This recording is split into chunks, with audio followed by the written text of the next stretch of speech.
Hello everyone, welcome back to the channel. तो चलिए बिना टाइम वेस्ट किए 10,000 वर्ल्ड के न्यू एपिसोड को स्टार्ट करते हैं। एपिसोड की शुरुआत में लिन फेंग उस आर्टिफैक्ट को कंट्रोल करने की कोशिश कर रहा था। कुछ देर पहले एंसेस्टर ने उसकी एनर्जी सप्रेस कर दी थी ताकि लिन फेंग की कल्टीवेशन के हिसाब से वो आर्टिफैक्ट अपनी पावर रिलीज करे। थोड़ी देर बाद लिन फेंग उसे पूरी तरह अपने कंट्रोल में कर लेता है। तभी एंसेस्टर कहती है, इसके अलावा मुझे तुम्हें कुछ और भी देना है। इतना कहकर वो अपनी पावर से एक प्रीमोडियल जगह खोलती है और लिन फेंग को अपने साथ ले जाती है। वहां पहुंचकर लिन फेंग देखता है कि चारों तरफ बहुत सारे फायर फ्यूनिक्स स्पिरिट मौजूद हैं। वो हैरान होकर कहता है, सीनियर, ये सारे स्पिरिट ट्रू एनर्जी से बने हुए लग रहे हैं। एंसेस्टर कहती है, तुमने सही पहचाना, ये सभी प्रीमोडियल एनर्जी से बने हैं और इनके अंदर मेरा ऑरा भी मौजूद है। इनकी कल्टीवेशन लेट एम्परर लेवल तक है। इसके बाद वो लिन फेंग को आगे ले जाकर एक प्लेटफॉर्म दिखाती है जिसके चारों तरफ प्रीमोडियल फ्लेम मौजूद थी। वो कहती है, अगर तुम इन निर्वाणा फ्लेम को अपनी कल्टीवेशन में सही तरीके से यूज कर पाए तो तुम्हारी स्ट्रेंथ काफी बढ़ जाएगी। इस पिलर के अंदर भी मेरी बहुत सारी एनर्जी मौजूद है। अगर तुम इसे समझकर रिफाइन कर पाए तो तुम्हें बहुत फायदा होगा। लिन फेंग कहता है, सीनियर, आपका बहुत बहुत शुक्रिया। लेकिन एंसेस्टर कहती है, इतना पोलाइट होने की जरूरत नहीं है। वैसे भी तुम्हारी मदद करके मैं अपनी ही मदद कर रही हूँ। जब तुम ट्रांसेंडेंट रिलम में पहुंचोगे तब मुझे कॉस्मिक सी से आजाद करने जरूर आओगे। इसके बाद वहां मौजूद निर्वाणा फ्लेम उनकी तरफ बढ़ने लगती है। इसे देखकर गॉडेस नांगो हैरान हो जाती है। वो सोचती है, ये फ्लेम बहुत ही मिस्टीरियस है। इसे फील करते ही ऐसा लग रहा है जैसे मैं इसके अंदर डूबती जा रही हूँ। लिन फेंग भी कहता है, सीनियर, मुझे भी बिल्कुल ऐसा ही महसूस हो रहा है। तभी एंसेस्टर कहती है, ये निर्वाणा पूल है। उम्मीद है तुम लोग यहाँ अच्छी तरह कल्टीवेशन करके अपनी स्ट्रेंथ बढ़ा पाओगे। इसके बाद एंसेस्टर वहां से चली जाती है। वहीं गॉडेस नांगो सोचती है कि वो सोवरिंग गॉड रिलम से बस एक कदम दूर है। अगर वो इन फ्लेम की एनर्जी को ऑब्जॉर्ब कर लेती है तो उसकी स्ट्रेंथ बहुत बढ़ सकती है।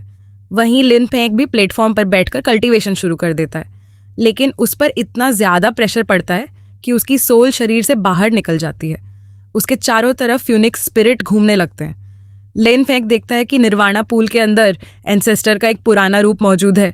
वो समझ जाता है कि ये उनका पास्ट फॉर्म होगा जब वो यहाँ कल्टीवेशन करती थी। तभी वो फॉर्म लिन फेंग को देखकर मजाक में कहता है, आखिरकार ये हैंडसम बंदा कौन है।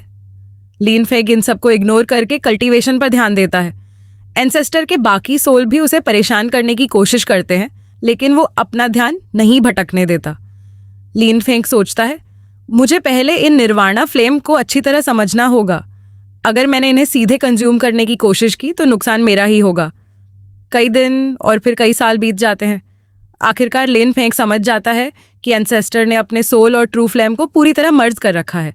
इसी वजह से वो इन फ्लेम को कंट्रोल कर पाती है।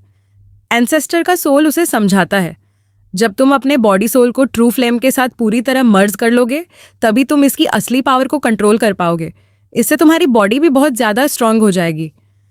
ये सुनकर लिन फेंग सोचता है, अगर मैं भी अपने सोल और निर्वाणा फ्लेम को मर्ज कर लूं तो मेरी स्ट्रेंथ बहुत बढ़ सकती है। इसके बाद वो सारे फ्लेम को अपने शरीर के अंदर ऑब्जॉर्ब करना शुरू कर देता है। धीरे धीरे उसकी बॉडी निर्वाणा फ्लेम के साथ मर्ज होने लगती है और उसकी ब्लड लाइन की एनर्जी भी काफी बढ़ जाती है। कुछ समय बाद उसके शरीर से जबरदस्त एनर्जी निकलने लगती है और उसका फ्यूनिक्स मार्शल स्पिरिट भी इवॉल्व हो जाता है। ये देखकर गॉडेस नांगो हैरान होकर कहती है, लिन फेंग की ब्लड लाइन इतनी ज्यादा इवॉल्व हो सकती है, ये मैंने सोचा भी नहीं था। इन निर्वाणा फ्लेम की मदद से उसने अपने मार्शल स्पिरिट को भी इवॉल्व कर लिया। अब गॉडेस नांगो भी उन स्क्रिप्चर को समझने की कोशिश करने लगती है। वो सोचती है कि अगर वो इन फ्लेम को अपने ट्रू फ्लेम के साथ मर्ज कर लेती है तो उसकी स्ट्रेंथ काफी बढ़ जाएगी और उसके सोवरिंग गॉड रिलम में पहुंचने के चांस भी बढ़ जाएंगे। इसके बाद सीन दूसरी जगह शिफ्ट होता है, जहां त्यानिन स्टार पर काले बादलों के बीच एक डेमन ड्रैगन जैसा आर्टिफैक्ट दिखाई देता है। उसका अटैक रोकते हुए एक लेडी बुरी तरह घायल हो जाती है।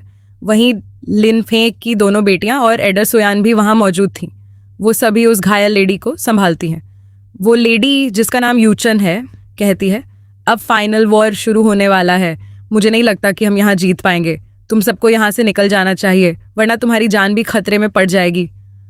तभी आयन कहती है, जब हम वॉइड स्पेस से गिर रहे थे तब स्टार बीस्ट ने हम पर हमला किया था। अगर उस समय आपकी क्लैन की एम्पायर ने हमें नहीं बचाया होता तो हम आज जिंदा नहीं होते। यूचन कहती है, 9 स्वर्ड हासिल करने के लिए ये लोग कुछ भी कर सकते हैं। स्काई डेवोरिंग पाइथन क्लैन ने पहले ही 8 एंशिएंट क्लैन के पेटियर्स को खत्म करके उनके इमोर्टल स्वर्ड ले लिए हैं।